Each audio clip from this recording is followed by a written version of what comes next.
Olá a todos, aqui é Alex Car para fazer mais um vídeo para vocês. E hoje, pessoal, é um vídeo inusitado. Eu tenho aí, 20 anos de mercado, mais de 20 anos, está fazendo 27 anos de mercado. E pela primeira vez eu não sei nem o que eu vou mostrar para vocês. Isso aqui é um veículo classe A, uma Mercedes classe A 160. Que o cliente chegou me relatando com barulho embaixo, achando que pudesse ser calço de motor. E realmente eu achei que tinha caído, de fato, ele arrancou um lado do protetor de cárter fora. Mas o que eu quero mostrar para vocês, pessoal, é isso aqui, ó. Olhem bem.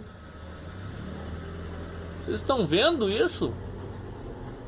Não, eu tô filmando para não dizer depois que não pode.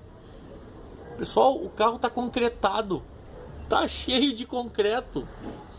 Aí o alternador não estava carregando, ele me reclamou que o alternador não estava carregando. Olha que absurdo isso aqui, pessoal. Olha só.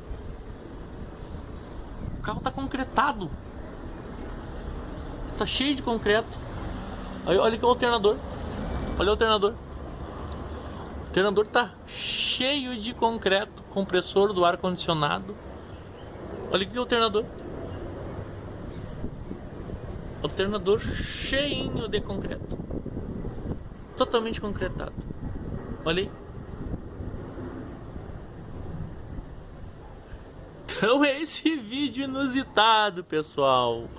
Mecânica é assim mesmo, gente. Às vezes pega cada absurdo. Ah, ele reclamou de um chiado que era rolamento de roda. Não é o eixo ali. O eixo tá comendo nas pedras, ó, do concreto. Vamos girar aqui, ó. O eixo aí, ó, girando, ó, esfarelando tudo no concreto. Então tá aí, pessoal, mais um vídeo Alex Car mostrando pra vocês que às vezes a gente pega alguns serviços inusitados. Olha aí, cheinho de concreto. Eu já conhecia aqueles caminhão bitoneira de fazer concreto. Agora carro. Olha o alternador. Meu Jesus amado. Então tá, vamos limpar isso aqui. Vou ter que pegar um martelete para quebrar o concreto. Ok, pessoal? Fiquem com Deus aí, mais um vídeo.